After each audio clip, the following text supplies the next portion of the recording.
Freud ने आपको महिलाओं के दिमाग का नक्शा दिया था, लेकिन कोई सुनता ही नहीं।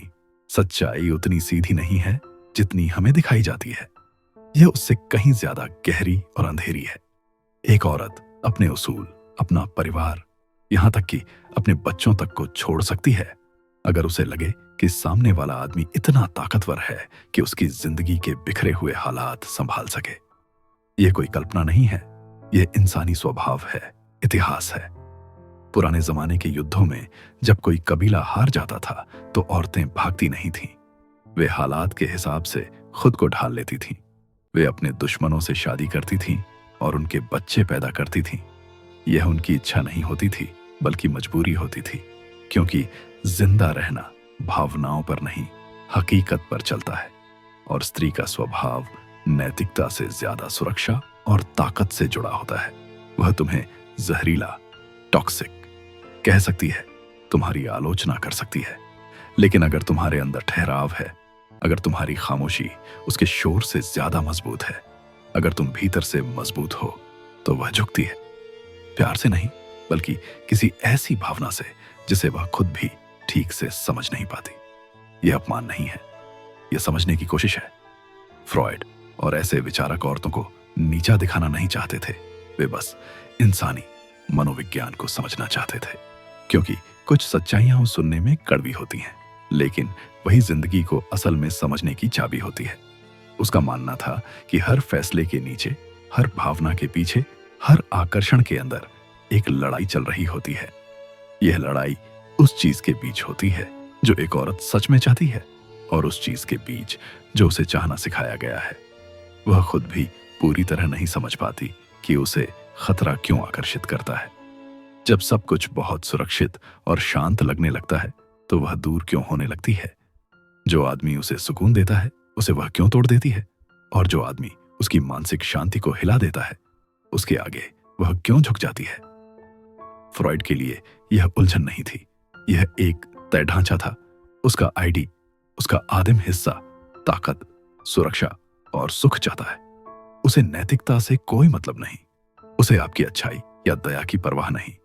वह सिर्फ एक ही सवाल पूछता है, क्या यह आदमी मेरे अंदर की अराजकता को संभाल सकता है। उसका सुपर ईगो समाज, माता पिता, संस्कार और पुराने जख्मों की आवाज उस चाहत को गलत ठहराता है, शर्मिंदा करता है, कहता है कि यह गलत है। और इन दोनों के बीच उसका ईगो बस जिंदा रहने की कोशिश करता है। इसीलिए वह कभी बहुत पास आती है, कभी अचानक ठंडी हो जाती है। इसीलिए वह आपको चाहती भी है और फिर आप पर हमला भी करती है। इसीलिए वह भावनात्मक रूप से अस्थिर लगती है, लेकिन आपकी पूरी अटेंशन हमेशा उसके नियंत्रण में रहती है। यह पागलपन नहीं है, यह मनोविज्ञान है, क्योंकि उसके अवचेतन मन में प्रेम शांति नहीं होता, प्रेम ताकत होता है। और अगर तुम यह नहीं समझते, तो तुम उसकी परीक्षा को प्यार समझ बैठोगे, उसकी चुप्पी को रहस्य और उसकी उलझन को मासूमियत। और तुम उस एक सच्चाई को कभी नहीं समझ पाओगे जो वह जोर से कभी नहीं कहेगी। वह सुरक्षित महसूस नहीं करना चाहती, वह यह महसूस करना चाहती है कि कोई उसे पूरी तरह अपना चुका है। सिगमंड फ्रॉयड किसी विद्रोही के रूप में शुरू नहीं हुआ था। वह एक डॉक्टर था जो यह समझना चाहता था कि लोग दुखी क्यों होते हैं। लेकिन जैसे जैसे वह इंसानी दिमाग की गहराइयों में उतरता गया, उसे जवाब उतने ही परेशान करने वाले मिलते गए, खासतौर पर जब बात औरतों की आई। फ्रॉयड दिखावे पर भरोसा नहीं करता था, ना मुस्कान पर, ना अच्छे व्यवहार पर, ना ही भावनाओं पर, क्योंकि उसे जिस चीज ने सबसे ज्यादा आकर्षित किया वह था अवचेतन मन, दिमाग का वह हिस्सा जो बिना शब्दों के बोलता है, बिना वजह के काम करता है और बिना इजाजत के चाहत रखता है। और जब उसने स्त्री की चाहत को समझना शुरू किया, यह नहीं कि वह क्या कहती है, कि वह चाहती है, बल्कि यह कि वह किसकी ओर खींचती है, तो उसने एक ऐसी सच्चाई देखी जिसने समाज की बनाई हुई मीठी कहानी को तोड़ दिया।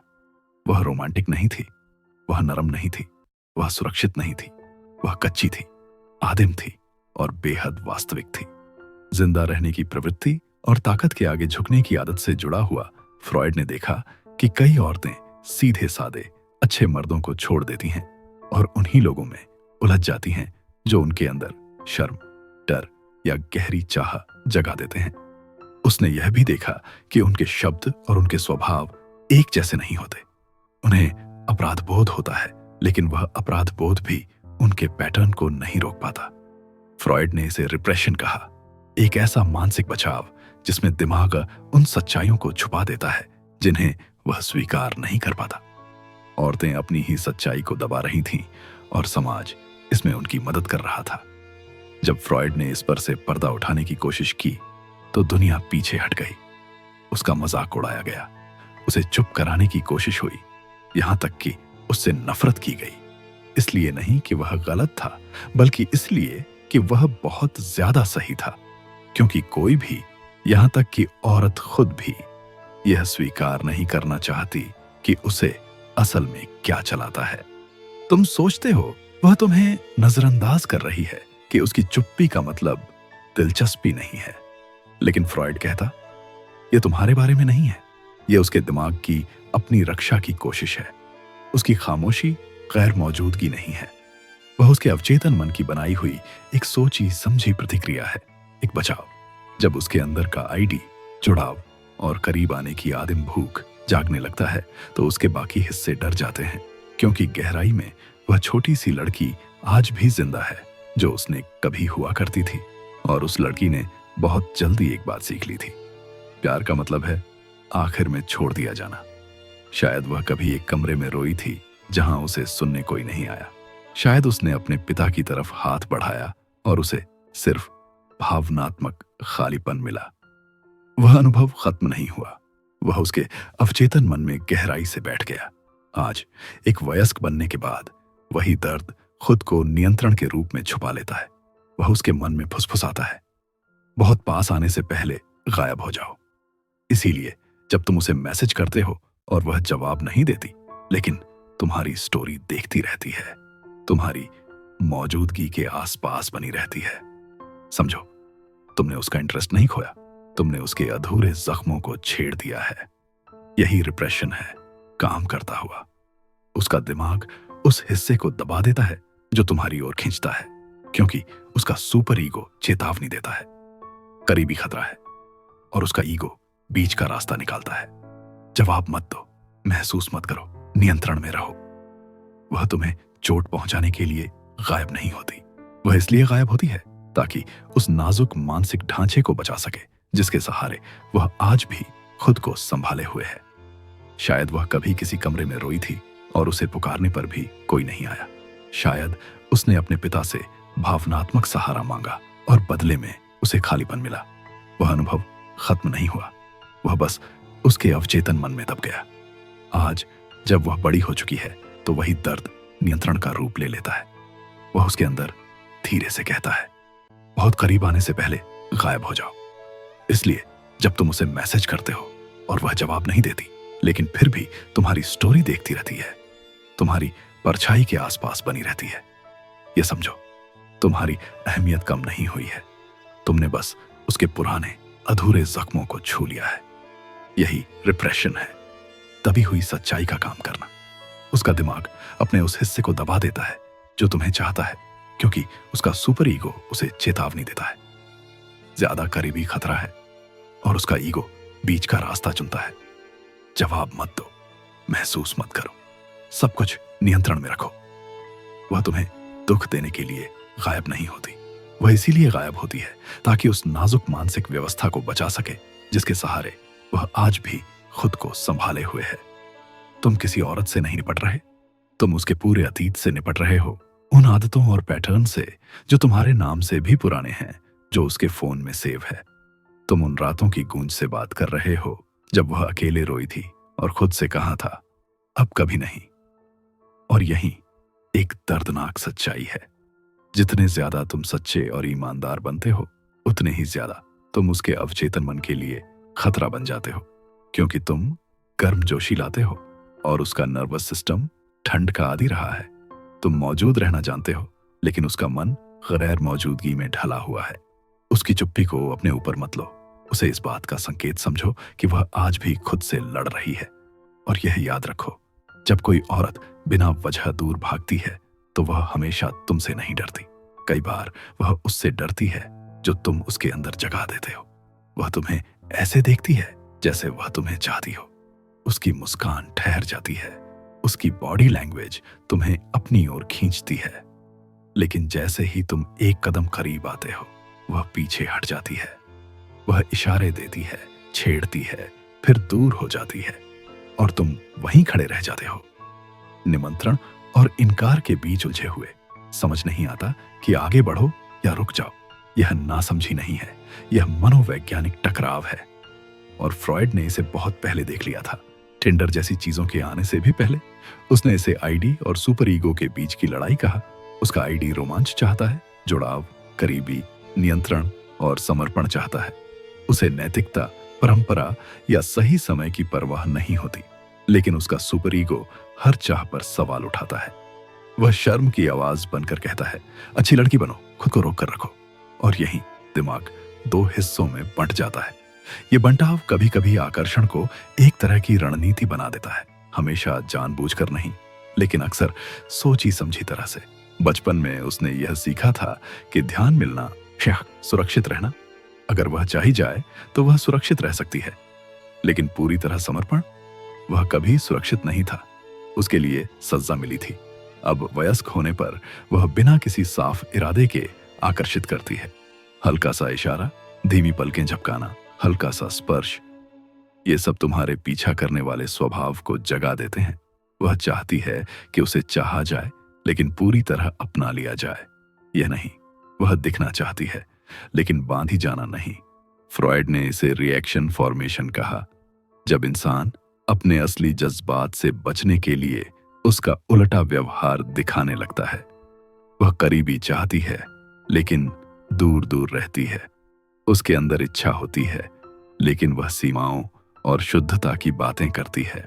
यह दिखावा नहीं है, यह खुद को बचाने का तरीका है, क्योंकि अपनी असली भावना को स्वीकार करना उसके बनाए हुए नियंत्रण के भ्रम को तोड़ सकता है। तुम सोचते हो वह कभी गर्म, कभी ठंडी है, लेकिन सच्चाई यह है कि वह चाहत और डर के बीच बंटी हुई है। उसका ईगो बीच में बैठा इस पूरे तूफान को संभालने की कोशिश करता है। वह उसे समझाता है, फ्लर्ट करो लेकिन बंधो मत, कहानी अपने हाथ में रखो, ताकत में रहो। और जैसे ही तुम ज्यादा करीब आने लगते हो, उसका अवचेतन मन चिल्लाता है, भागो। इस खेल को साथ निभाकर तुम जीत नहीं सकते।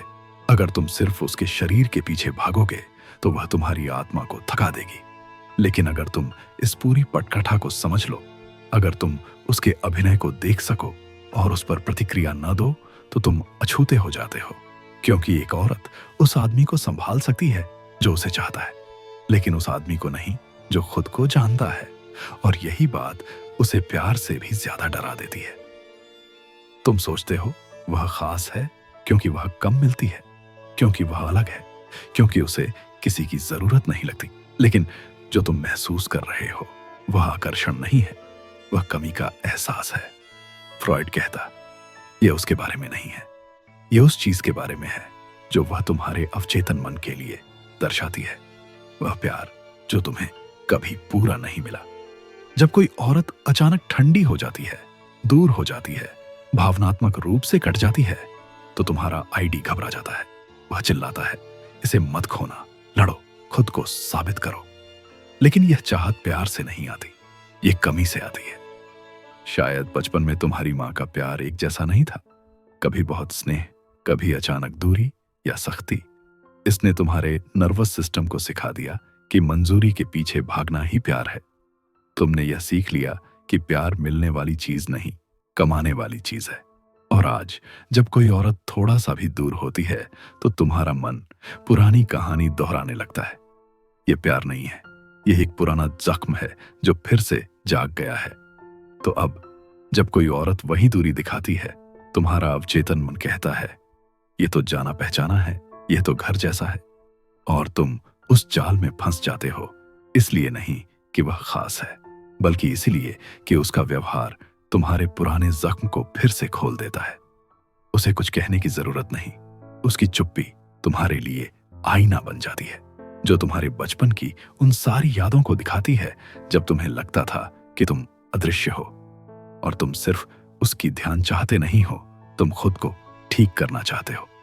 लेकिन इसमें एक जर है, जितनी ज्यादा वह दूर होती है उतनी ही ज्यादा वह मूल्यवान लगती है। ये इसलिए नहीं कि वह सच में दुर्लभ है, बल्कि तुम्हारा दिमाग यह मान बैठता है कि अनुपस्थिति शास कीमत। फ्रॉयड ने इसे डिस्प्लेसमेंट कहा। तुम उसे नहीं, अपने अतीत की भावनात्मक परछाई को पीछा कर रहे हो। तुम उसे आकर्षक नहीं पाते। तुम उस एहसास के लिए लत के शिकार हो कि तुम महत्व रखते हो, और वह इसे जानती है। भले ही वह जानबूझकर न करती हो, वह उस शक्ति को महसूस करती है। जैसे ही वह प्यार रोकती है, तुम्हारी मर्दानगी टगमगा जाती है। तुम्हारी आत्ममूल्य उसका ध्यान पाने पर निर्भर हो जाता है।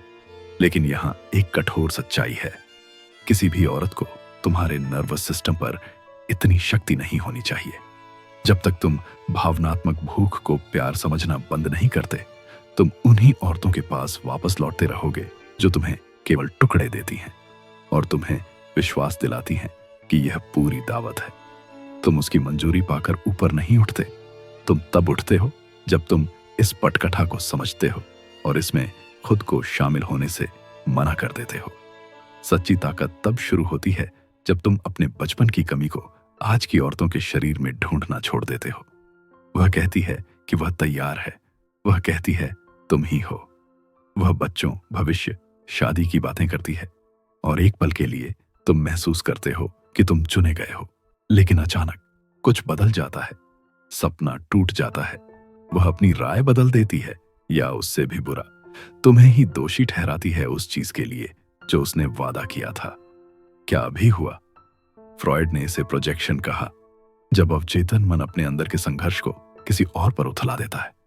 वह तुम्हें धोखा नहीं दे रही थी, वह खुद को धोखा दे रही थी, और तुम सिर्फ वह मंच थे जिस पर उसने यह सब प्रदर्शन किया। शुरुआत में उसका आईडी जाग गया था, उसकी प्राकृतिक चाहत, जुड़ने की, चाहे जाने की, भविष्य की कल्पना करने की। लेकिन जैसे ही वह कल्पना हकीकत के करीब आई, उसका सुपर ईगो, परिवार, डर और पुराने जख्मों से बना अंदरूनी आलोचक फुसफुसाने लगा। तुम तैयार नहीं हो, वह छोड़ देगा, यह बुरा खत्म होगा। इस अंदरूनी युद्ध ने उसे उलझन में डाल दिया और सामना करने के बजाय उसने इसे तुम पर उथला दिया। अचानक तुम अस्थिर बन गए। तुम बन गए उस वजह के लिए जिससे वह प्यार पर भरोसा नहीं कर पाई। तुम बन गए उसका बहाना जिससे उसका अवचेतन भागने लगा। यह नई बात नहीं है। बचपन में जब भावनाएं बहुत ज्यादा भारी हो जाती थीं, हमारे दिमाग ने हमें बचाने के लिए कहानियां बना ली थीं। जो औरतें बचपन में भावनात्मक रूप से छोड़ी गईं या दबाव में पली, उनमें अक्सर असली कमिटमेंट का डर बन जाता है। लेकिन फिर भी वे उसका भ्रम चाहती हैं, फैंसी, सुरक्षा, चाहा जाना की पहचान। इसलिए वे तुम्हारी स्थिरता लेती हैं अपनी कल्पना बनाने के लिए, और जैसे ही हकीकत आती है उसी क्षण उसे तोड़ देती हैं। इसे फ्रॉयड ने रिएक्शन फॉर्मेशन कहा। वह ऐसा दिखाती है कि वह परिवार, वफादारी हमेशा चाहती है, लेकिन अवचेतन रूप से वह उस कमजोरी से डरती है जो इसके साथ आती है। फिर वह पलट जाती है, सब कुछ बिगाड़ देती है और खुद से कहती है, मैंने उसके बारे में गलत सोचा। जबकि सच यह है कि वह खुद के बारे में कभी स्पष्ट नहीं थी। और यही वह जगह है जहां ज्यादातर मर्द टूट जाते हैं। वे अपराध बोध को अंदर समेट लेते हैं, उस चीज को ठीक करने की कोशिश करते हैं जो कभी उनकी थी ही नहीं। वे किसी और की अंदरूनी लड़ाई में अपनी कीमत साबित करने के लिए भीख मांगते हैं। लेकिन याद रखो, तुम कभी उस लड़ाई को नहीं जीत सकते जो उसके अवचेतन में चल रही है। तुम किसी को उन झूठों से नहीं बचा सकते जो उसे खुद को विश्वास दिलाने जरूरी है। समझदार आदमी उसकी अचानक बदलती हरकतों पर बहस नहीं करता। वह पटकथा को पहचानता है और थिएटर से बाहर निकल जाता है, क्योंकि वह औरत जो अपना अराजक मन तुम पर उतारती है, वह जीवन नहीं बना रही। वह सिर्फ एक ढाल बना रही है और तुम उसकी निर्माण सामग्री बन जाते हो। वह तुम्हारा मजाक उड़ाती है, तुम्हारी मर्दानगी को कम आंकती है, तुम्हें अहंकारी, ठंडा, नियंत्रणकारी कहती है। वह कहती है, मैं कभी ऐसे आदमी के साथ नहीं रह सकती। और फिर भी वह बार बार आती है, चारों ओर घूमती रहती है, तुम्हें देखती रहती है। यह उलझन नहीं है, यह रिएक्शन फॉर्मेशन है। फ्रॉयड का शब्द है, जब कोई व्यक्ति जो सच में महसूस करता है उसका उल्टा दिखाता है, क्योंकि सच स्वीकार करना बहुत खतरनाक होता है। जो वह छुपाती है वह आकर्षण है, जो वह डरती है वह समर्पण है, और जो वह घृणा के रूप में दिखाती है वह अंदर से मर्दानगी और शक्ति की तड़प है। उसके शब्द सिर्फ एक मास्क है, लेकिन उसकी जैविक प्रवृत्ति कभी झूठ नहीं बोलती। वह वही गुण आलोचना करती है जिसे उसका आईडी सच में चाहता है, ताकत, रहस्य, शक्ति। क्यों? क्योंकि उसे कभी यह नहीं सिखाया गया कि वह अपनी चाहत को कैसे प्यार करे, सिर्फ यह सिखाया गया कि उससे डरना चाहिए। शायद उसने ऐसे पिता के साया में बचपन बिताया जो कमजोर थे या बहुत कड़े और नियंत्रणकारी थे। शायद उसने यह सीखा कि एक शक्तिशाली आदमी की चाहत रखना उसे कमतर बनाता है, या पर्याप्त फेमिनिस्ट नहीं बनाता, या बस एक औरत जो झुक गई बनाती है। तो उसका सुपर ईगो, जो सामाजिक न्याय और अंदरूनी शर्म से बना है, एक रक्षा तंत्र लॉन्च करता है। वह सोचती है वह जहरीला है, वह सुरक्षित नहीं है, शायद वह नार्सिसिस्ट है। चाहत को स्वीकार करने से आसान है उसे शर्मिंदा करना। इसलिए वह शब्दों से तुम्हें हमला करती है, उम्मीद करती है कि तुम्हारे शब्द उस हिस्से को मार दें जो चाहता है कि उसे अपनाया जाए। और हर बार जब तुम अपनी मर्यादा और ठहराव बनाए रखते हो, हर बार जब तुम उसके भावनात्मक शोर पर झुकने से इनकार करते हो, वह तुम्हें और नफरत करने लगती है। लेकिन यह नफरत आकर्षण के साथ जुड़ी होती है, क्योंकि तुम्हारी मर्दानगी में ठहराव वह गुरुत्वाकर्षण है जिसकी उसकी अराजकता अंदर ही अंदर तड़पती है। यही वह जाल है जिसमें ज्यादातर मर्द फंस जाते हैं। वे खुद को बचाने लगते हैं, समझाने लगते हैं, माफी मांगते हैं। वे उस छवि को सुधारने की कोशिश करते हैं जो उसने तुम्हारे ऊपर प्रोजेक्ट की है, और समझ नहीं पाते कि इस तरह उन्होंने खुद उसी के नियंत्रण में समर्पण कर दिया। लेकिन जो आदमी प्रोजेक्शन को समझता है वह अपमान पर प्रतिक्रिया नहीं देता। वह सुनता है कि उसका अवचेतन सच में क्या कह रहा है। तुम्हारी मौजूदगी मुझे वह महसूस कराती है जो मुझे बचपन में सिखाया गया था दबाने को, और इसका एकमात्र जवाब है चुप्पी, ठहराव और ताकत। क्योंकि जब कोई औरत तुम्हारे साथ कंट्रोल के लिए लड़ती है जिसे वह अंदर ही अंदर चाहती है कि तुम ले लो, तो तुम सौदेबाजी नहीं करते, तुम पीछे नहीं हटते, तुम पीछा नहीं करते, तुम बस ठहरते हो। और उसी ठहराव में उसका मास्क धीरे धीरे टूटने लगता है। तुम सोचते थे कि तुम उसे चाहते हो, लेकिन सच में तुम्हारे स्थिर होने से वह खुद को चाहती है। लेकिन अगर तुम सुंदरता, करवस और अराजकता हटा दो तो क्या बचता है? एक पैटर्न, एक जाना पहचाना दर्द, एक दोहराव। फ्रॉइड कहते थे कि अवचेतन मन वही दोहराता है जिसे उसने कभी हल नहीं किया। हम वही दर्द तलाशते हैं क्योंकि हमें दुख पसंद है? नहीं, बल्कि इसलिए कि दुख घर जैसा महसूस होता है। और यही भ्रम है। तुम किसी औरत के पीछे नहीं भाग रहे थे, तुम अपने अधूरे जरूरतों की परछाई के पीछे भाग रहे थे। वह औरत जो तुम्हें नजरअंदाज करती है, जो तुम्हें पास खींचती है और फिर गायब हो जाती है, जो तुम्हारी मां की अनुपस्थिति या पिता की ठंडक को दोहराती है, वह इसलिए असली लगती है क्योंकि वह तुम्हारे अंदर के उस लड़के को जगाती है जो अब भी विश्वास करता है, अगर मैं उसे प्यार करवा लूं तो मैं पूरी तरह पर्याप्त हो जाऊंगा। लेकिन यह कभी उसका काम नहीं था, और सबसे गहरी धोखाधड़ी उसकी नहीं है, यह तुम्हारी है। तुमने खुद को धोखा दिया जब तुमने उसे अपने अंदर के खालीपन का समाधान बना दिया। और सबसे बुरी बात, तुमने यह विश्वास कर लिया कि अगर तुम सही तरीके से दुख सहो, अगर तुम सही तरीके से रोल निभाओ, तो तुम्हें आखिरकार चुना जाएगा। लेकिन तुम प्यार में नहीं थे, तुम हिप्नोटाइज्ड थे, भावनात्मक कमी से, असली घाव से, उस गुप्त उम्मीद से कि अगर तुम उसे ठीक कर सको तो तुम अपने अंदर के लड़के को भी ठीक कर दोगे। और यही तुम्हें बार बार तोड़ता है, क्योंकि कोई औरत उस आदमी को मां नहीं बना सकती जो खुद अपने पिता नहीं बनता। भ्रम कभी उसकी मौजूदगी का नहीं था, भ्रम तुम्हारे अपनों की कमी को भरने का था। यह विश्वास कि तुम्हारी कीमत उसी पर निर्भर है, सबसे बड़ा भ्रम है। तुम इस खेल को प्रतिक्रिया देकर नहीं जीत सकते, तुम इसे जीतते हो जब तुम मैदान छोड़ देते हो। वह औरत जो तुम्हें परखती है, रोकती है, आकर्षित करती है और फिर दूर हो जाती है, वह तुम्हारी विरोधी नहीं है, वह आईना है और तुम्हारा एक ही काम है, जब तुम अपना प्रतिबिंब देखो, झुकना बंद करो। फ्रॉइड ने सिखाया कि सच्ची ताकत दबाव से नहीं, बल्कि सुधार, सब्लिमेशन से आती है। अपने अराजक स्वभाव को भूख, जरूरत, दर्द ले जाओ और उसे कुछ ऊंचे मकसद में बदलो। तुम्हें उसका पीछा करने का मन करता है? रुको, उस आग को काबू में रखो और उसे लगाओ अपने स्वयं बनने की दिशा में। क्योंकि वह आदमी जिसे वह नहीं हिला सकती, वह उसे जीतता नहीं, वह उसे जरूरत नहीं महसूस करता। और यही असली ताकत है। जब वह तुम्हें उकसाने के लिए स्टोरी पोस्ट कर रही है, तुम मसल्स बना रहे हो, शारीरिक, मानसिक और आत्मिक। जब वह अपनी कीमत ध्यान में नाप रही है, तुम अपनी मंजिल और मकसद को अकेले निखार रहे हो। तुम्हारी चुप्पी सर्जिकल बन जानी चाहिए, हर शब्द और हर प्रतिक्रिया पर काबू। अपनी उदासीनता में वह ताकत रखो जो उस आदमी में होती है जो जानता है कि वह कौन है।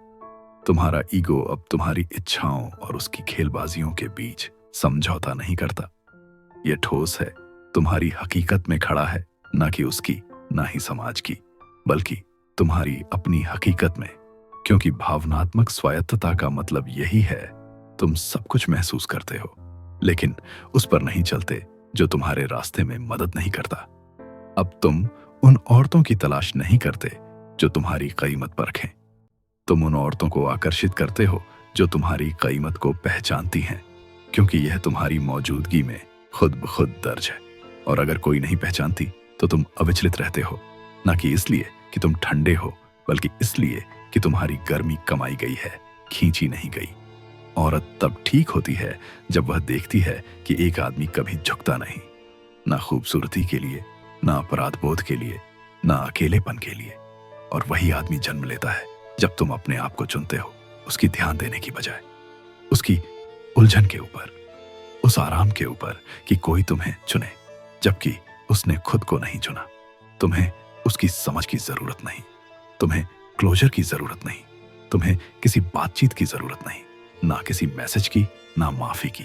क्योंकि चुप्पी ही अपना जवाब है और साफ समझ ही अपनी बदला है। उसे अपने खेल खेलने दो, उसे अपनी आजादी में उलझने दो, उसे उस आग से भागने दो जिसके लिए उसने चुपचाप प्रार्थना की थी। तुम यहां अराजकता को समझने नहीं आए हो, तुम यहां उसे पार करने आए हो। हर आदमी को एक दिन जाना ही पड़ता है, ना गुस्से में, ना दर्द में, बल्कि एक अजीब पवित्र ठहराव के साथ। वह ठहराव वही है जो आता है जब तुम भूतों का पीछा करना छोड़ देते हो। वह कभी तुम्हारी नहीं थी, वह तुम्हारे भूले हुए जख्म का आईना थी। और अब तुम आईनों के लिए खून नहीं बहाते, तुम उसे सजा नहीं देते, तुम उसे ठीक नहीं करते, तुम उसके बढ़ने का इंतजार नहीं करते। तुम गायब हो जाते हो, गरिमा के साथ, गहराई के साथ।